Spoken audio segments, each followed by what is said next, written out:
मुख्यमंत्री पुष्कर सिंह धामी ने उत्तराखंड अधीनस्थ सेवा चयन आयोग के पूर्व अध्यक्ष RBS रावत पर की गई कार्रवाई को लेकर कहा कि अपराधी कोई भी हो वह बच नहीं सकता। मुख्यमंत्री धामी ने कहा कि उनके द्वारा अधिकारियों को सख्त निर्देश दिए गए हैं कि राज्य के युवाओं के साथ छलावा करने वाले किसी भी अपराधी को बख्शा न जाए, बल्कि उसको कड़ी सजा दिलाई जाए जो आने वाले समय में अपराध और अपराधियों के लिए मिसाल बन सके। सीएम धामी ने कहा कि उनकी यही कोशिश है कि राज्य में सभी भर्ती परीक्षाएं पारदर्शी तरीके से हो सके। इसके अतिरिक्त सीएम धामी ने कहा कि STF ने जांच में अभी तक अच्छा काम किया है, जिससे उम्मीद है कि दोषियों को कड़ी सजा दिलाने में STF की बड़ी भूमिका होगी। चाहे जो भी उसमें जिम्मेदार होगा उस पर कार्रवाई होगी।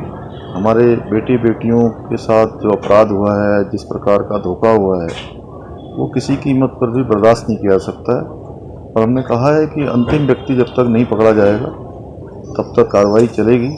STF अच्छा काम कर रही है, लगातार कार्रवाई कर रही है और आगे भी कार्रवाई होंगी। और इसके पीछे हमारा हेतु है कि एक तरफ जहां आने वाले समय में परीक्षाएं बिल्कुल निष्पक्ष हों, परीक्षाएं पारदर्शी तरीके से हों, वही भविष्य के लिए ये एक हमारे यहाँ नज़ीर भी बनेगी उत्तराखंड के अंदर कि कोई भी गलत काम करने के बारे में नहीं सोचेगा, कोई भी इस प्रकार के अपराध करने के बारे में नहीं सोचेगा, कोई धोखाधड़ी की बात नहीं सोचेगा। नगर निगम में सम्मिलित हुए नए वार्डों के विभिन्न क्षेत्रों में महापौर अनीता मंगाई की अगुवाई में आज जोरदार तरीके से सफाई अभियान चलाया गया। इन क्षेत्रों में डेंगू एवं संक्रामक बीमारियों से लोगों के बचाव के लिए निगम प्रशासन ने आज दिन भर अपने सफाई अमले को झोंक रखा। मंगलवार को निगम के बापू ग्राम स्थित शाखा कार्यालय में महापौर ने सफाई अभियान का शुभारंभ कराया। करीब 4 घंटों तक अभियान में स्वयं महापौर जुटी रही। उन्हें स्वच्छता अभियान का मोर्चा संभालते देख बड़ी संख्या में क्षेत्रवासी भी अभियान में जुट गए। महापौर ने कहा कि लोगों का स्वास्थ्य निगम की प्रथम प्राथमिकता है।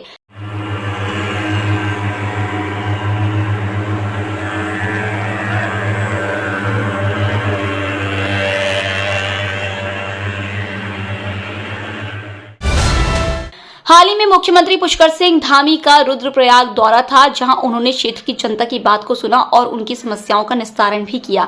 साथ ही मुख्यमंत्री अगले दिन सुबह जब मॉर्निंग वॉक बारिश के समय छाता लेकर निकलते हैं तो वहां के क्षेत्रीय दुकानदारों से भी उनका हालचाल जाना। उसी को लेकर पूर्व मुख्यमंत्री हरीश रावत ने मुख्यमंत्री पुष्कर सिंह धामी की तारीफ सोशल पेज पर की। हरीश रावत ने मुख्यमंत्री पुष्कर सिंह धामी की तारीफ करते हुए लिखा, वाह क्या अंदाज है कांग्रेस के दोस्तों, 2024 और 27 के चुनाव की तुम भी तैयारी कर लो, कुछ और तैयारी करना शुरू कर दो। पूर्व मुख्यमंत्री जी की एक पोस्ट देखी है और उन्होंने धामी जी की तारीफ की है कि वो बारिश में घूम रहे हैं। हमने तो कई बार हरीश रावत जी को भी पूरी तलते हुए, जलेबी बनाते हुए, समोसे बनाते हुए, भुट्टे खाते हुए देखा है, तो उनको लग रहा होगा कि मेरे रास्ते पे चल रहा। और अच्छी परंपरा है, किसी व्यक्ति की तारीफ़ करने में कोई गुरेज नहीं है, कोई बुराई नहीं है। उन्होंने साथ में एक हम लोगों को भी एक नसीहत दी है कि बहुत मेहनत की ज़रूरत है और कांग्रेस को मेहनत करनी चाहिए। और अच्छी बात है, घर के सयाने अगर अपने से छोटों को अगर ये प्रेरणा दे कि ज़्यादा मेहनत करो तो इसमें कोई बुराई नहीं। हरीश रावत जी भी अगर जो मुख्यमंत्री जी से प्रभावित है, निश्चित रूप से जिस प्रकार से मुख्यमंत्री जी का सहज सरल स्वभाव है, जिस प्रकार से मुख्यमंत्री जी काम कर रहे हैं, उससे प्रभावित होना लाजमी है। और हरीश रावत जी को सही बात है, ज्ञान का वर्धन हुआ है कि अब जो स्थितियां हैं, जिस प्रकार से भाजपा की डबल इंजन की सरकार उत्तराखंड में काम कर रही है, तो आने वाले समय में उत्तराखंड के भाजपा के कार्यकर्ताओं से और देश भर में भाजपा के कार्यकर्ताओं की जिस प्रकार से डेडिकेशन का वर्किंग होती है, उससे पार पाना मुश्किल है। तो निश्चित रूप से हरीश रावत जी को ज्ञानवर्धन हुआ है, उन्हें अपने आला नेताओं को भी इसका ज्ञानवर्धन करना चाहिए। और उनके पूरे उत्तराखंड में लगातार पहाड़ी में मैदानी क्षेत्रों में मूसलाधार बारिश से नदियों का जलस्तर बढ़ गया। इससे नदियों के किनारे बसे गांव में बाढ़ का खतरा मंडराने लगा, जिसे देख ग्रामीणों में भय का माहौल व्याप्त है।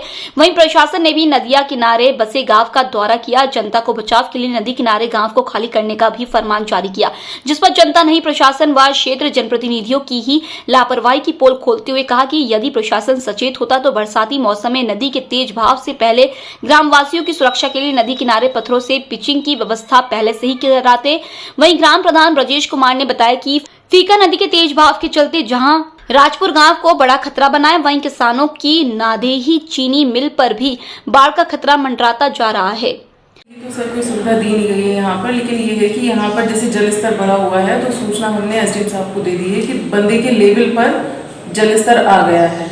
और यहाँ पर अभी एक हमने सर्वे भी कराया है कि एक दीवार चेतराम सिंह की गिर गई है, तो उसकी रिपोर्ट हम आगे दे देंगे। अभी पटवारी साहब यहाँ आते होंगे तो उसका मौका मुआयना कर लेंगे।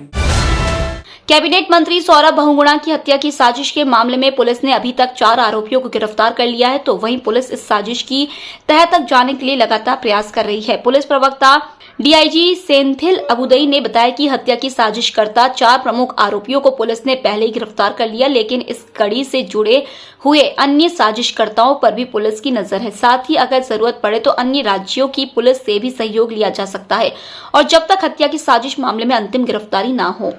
कायम करके जो मामला गंभीर है, मुकदमा कायम हो गया। 4 लोग जो मेन साजिश करता है उनको हमने गिरफ्तार कर लिया है।